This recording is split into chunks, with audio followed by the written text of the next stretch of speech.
Bonjour à tous, dans cette vidéo je vais analyser 2-3 animations que j'ai faites récemment sur Calipeg, l'application qu'on est en train de développer. Il y a 3 petites animations, dont une sur laquelle je vais m'attarder davantage parce qu'il y a une relation entre deux personnages et c'est quelque chose de plus complexe à faire, donc je pense qu'il y a plus de choses à vous apprendre à travers cet exemple-là. Avant de commencer, je vous rappelle que Calipeg est une application en développement qu'on est en train de faire actuellement et qui est en bêta. Il y a également une campagne de financement Kickstarter qui est en route et qui a atteint bientôt 120%, donc c'est super mais ça peut continuer. Il reste je crois une vingtaine de jours avant que ce soit fini, je vous mets un lien en description si vous voulez aider à financer l'application. Et je passe tout de suite aux animations et à leur analyse. Donc ça c'est une animation qui n'a pas abouti, mais c'est pas grave, je le ferai peut-être une autre fois parce que ça fait quelques temps que j'ai envie de comprendre comment animer de la vitesse, parce que la plupart du temps mes animations sont assez statiques on va dire. Mais bref, on va passer à la deuxième animation, donc celle que j'ai postée en premier sur Instagram. Dans cette animation, il y a déjà bien plus de calques et j'avais commencé par faire ce calque qui est ici, donc je vais vous le montrer tout seul. Là, c'est simplement le fond sur lequel je vais faire passer petit à petit la barre, image après image. Un truc important pour faire en sorte que la boucle fonctionne, c'est de faire en sorte que quand celle-ci arrive en bas, l'autre arrive en haut, elle disparaît, l'autre est là, et l'image qui est ici, c'est la même que la première. Donc c'est-à-dire que j'ai juste copié tout ce qu'il y avait là, et je l'ai bouclé de l'autre côté, pour permettre d'avoir le mouvement qui est infini avec la durée que je veux. Par contre, finalement, c'est pas ce décor-là que j'ai utilisé, c'est un autre fond qui est celui-ci. Donc avec une spirale, le principe est un peu le même. Maintenant, je vais vous parler un petit peu du personnage en lui-même, donc il a demandé plusieurs types de préparation. Donc d'abord, il y a celui-ci. Ça ressemble à ça, j'ai commencé par faire le personnage dans cette position simple de face, et je voulais faire en sorte qu'il penche vers l'arrière et qu'il repenche vers l'avant, qu'ensuite il se tourne et qu'il repenche vers l'arrière. Donc vous voyez qu'à chaque fois, je reviens sur l'image du début, pour permettre d'avoir une boucle correcte. Sauf que c'était pas vraiment ce que je recherchais à faire finalement. Donc finalement j'ai fait une autre ébauche avec les bras, le corps et la tête que je vais mettre en seul. Et cette fois-ci avec ces trois calques là, ça donne ça, avec un mouvement qui est beaucoup plus proche de ce que je souhaitais. Pour réussir ce genre de mouvement, il faut que l'arc soit respecté. Et pour faire en sorte que les mouvements ne soient pas trop uniformes, j'ai fait en sorte qu'il y ait 4 images ici où le cercle est à peu près toujours au même endroit, il bouge très légèrement. Ensuite il y a une grosse accélération ici. De nouveau un petit ralenti, une accélération pour arriver jusqu'ici, et ainsi de suite, jusqu'à le freinage, on va dire, à la fin. Et c'est avec ce genre de ralenti et d'accéléré qu'on peut faire en sorte que la balle ne soit juste pas en train de tourner comme ça, mais qu'il y ait une accélération, un ralenti, et que ça rend le tout un peu plus vivant. Ensuite arrive le corps. L'important c'est que les pieds soient toujours au même endroit, pour permettre de montrer qu'il y a une rotation sur cet axe. Et je rajoute les bras qui vont se lever et se mettre en arrière pendant ce mouvement. Dès que je souhaite verrouiller des calques pour pas merdouiller à l'intérieur, déjà je vais faire en sorte qu'ils soient plus visibles. Je les sélectionne et je vais les verrouiller tous en même temps. Comme ça je peux passer tranquillement au travail sur le trait. Et j'ai simplement suivi, vous voyez en transparence ici, j'ai suivi les formes pour en faire le personnage qui est là. Et la petite subtilité on va dire c'est que le nez bouge avec le mouvement, donc si le personnage part vers la droite du cadre, forcément le nez va être emporté par la gauche et c'est pareil de l'autre côté, il part vers la droite et ensuite il revient à sa position initiale. Ce qui permet de faire ça.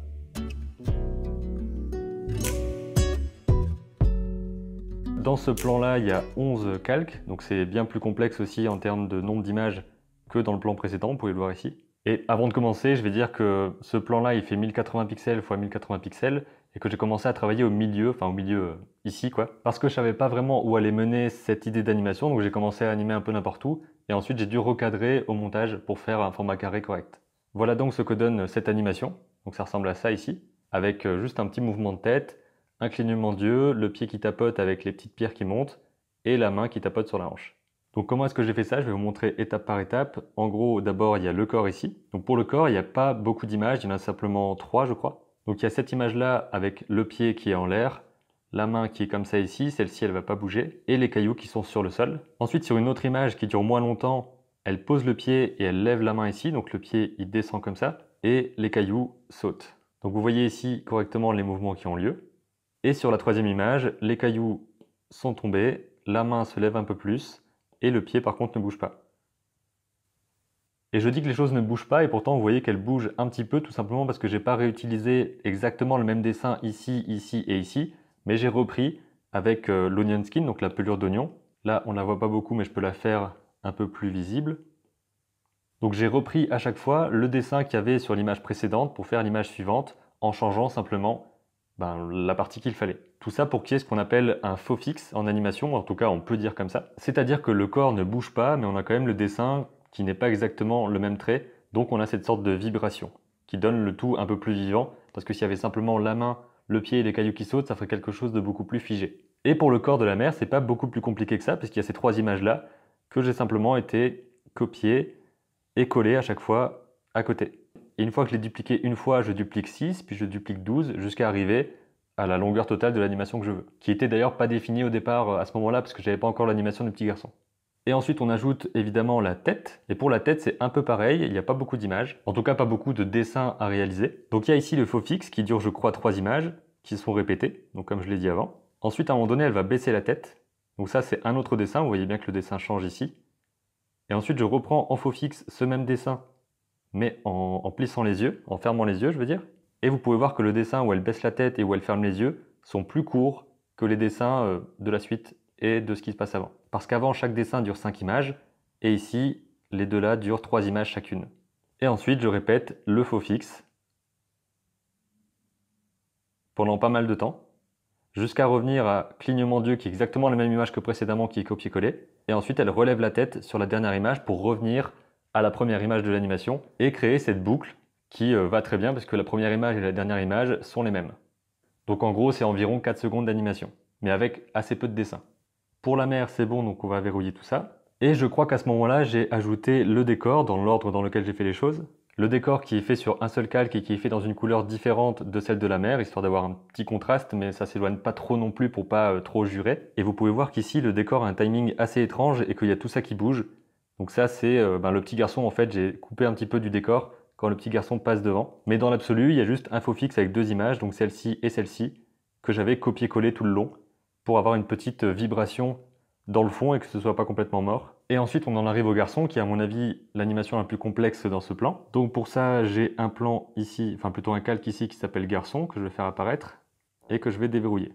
Donc là pareil, hein, il dure 95 images. Il lance les bras comme ça et il secoue la jambe pour enlever la boue qu'il y a dessus et il se retourne fièrement vers sa mère pour lui montrer à quel point il est dégueulasse, quoi. Et pour cette animation-là, c'est un petit peu pareil que pour l'animation de la mer. Il y a pas mal d'images qui vont se répéter, qui vont être inversées dans le plan. Donc c'est un équilibre à trouver au niveau du temps de travail et du résultat final. Comme d'habitude, la première image est la même que la dernière image ici. Et vous voyez qu'il y a du faux fixe sur 3 images, même 4 images. Donc ici c'est pareil, il y a 3-4 images où c'est le même et ensuite on enclenche le mouvement ici. Donc pour ça, comme d'habitude, j'utilise l'image qu'il y a avant, qui est un petit peu trop présente ici. Hop. Donc avec l'image qu'il y a avant, je peux définir correctement le moment où il se baisse. Et ici, vous pouvez voir que les jambes, je vais les croiser pour enclencher le mouvement. Donc vous voyez comment sur 3 images seulement, on peut faire un mouvement de retournement. Et ce que j'aime bien surtout, c'est cette pose-là, parce qu'il y a une sorte d'arc comme ça sur lui. Et j'aime bien le fait qu'il retourne la tête comme pour regarder un petit peu la trace qu'il va faire dans la flaque de boue, et je trouve ça marrant. Ça rajoute un petit peu de personnalité au personnage, je trouve. Donc ensuite, il regarde au sol, et j'avais fait ensuite directement cette image-là, donc ça passait de ça à ça.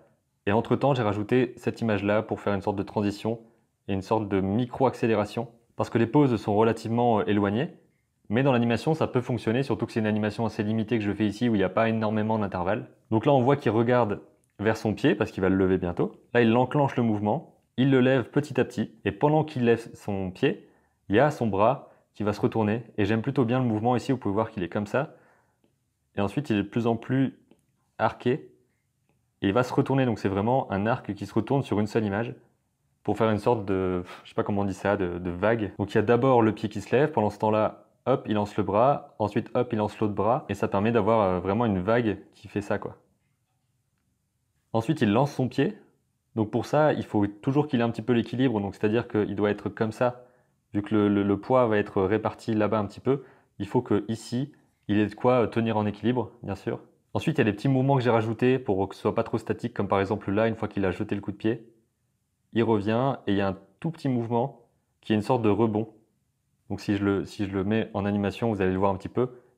Il jette le pied, puis il y a une sorte de petit rebond, ça fait que le pied a un petit mouvement comme ça. Donc c'est très important de rajouter des petites touches de vie aussi par rapport aux expressions du visage, la position des sourcils, le sourire, ce genre de choses-là. Ensuite, il repose le pied, et vous pouvez voir que quand il pose le pied, c'est la même position que quand il avait levé le pied au départ.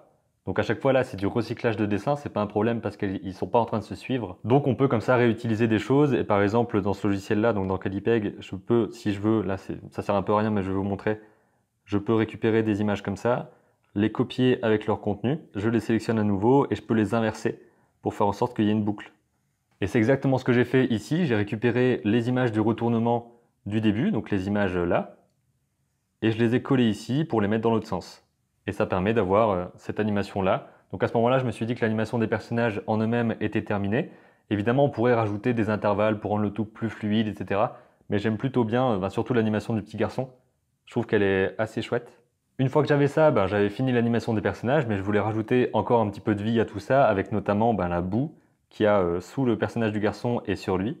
Donc pour ça, j'ai rajouté un autre calque qui s'appelle ici boue, tout simplement. Donc pour ça, j'ai dupliqué la structure, donc dupliquer sans les dessins la structure de mon calque. Donc si je fais ça, ça va créer un nouveau calque avec exactement la même structure, le même timing, sauf que tout ça sera vide. Pour la première image de l'animation, j'ai défini où étaient les traces de boue, c'est important qu'elles soient toujours au même endroit.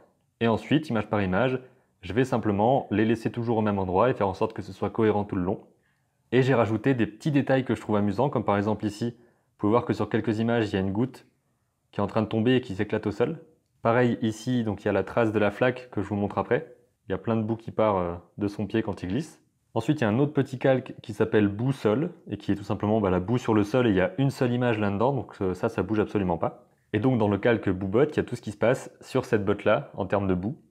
Du coup, parce que sur le calque garçon, tout est dessiné en jaune et je peux pas mettre du bleu par au-dessus, on le verrait pas, donc il peut pas être en dessous comme ça. Par contre, le fait que la boue soit en dessous, ça m'arrange parce que comme ça, je peux passer en dessous des traits du garçon et ça me permet de vraiment avoir moins de travail à faire, on va dire. J'ai pas besoin d'être super précis pour ne pas passer au-dessus du trait. Donc j'ai mis simplement le calque boue-botte au-dessus et ensuite je suis la botte tout le long. Des petites gouttes de boue qui dégoulinent. Bon là je sais qu'on dirait de l'encre bleue mais ça va dans les couleurs de la scène, c'est tout. Quand je vois ça, j'entends limite le bruit en fait, le bruit du...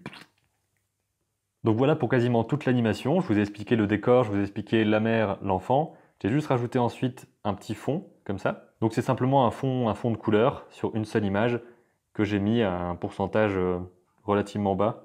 Et ensuite, dernière chose que j'ai faite, c'est d'ajouter un petit peu de couleur parce que vous voyez que dès que j'ajoute le fond, forcément les personnages ressortent beaucoup moins.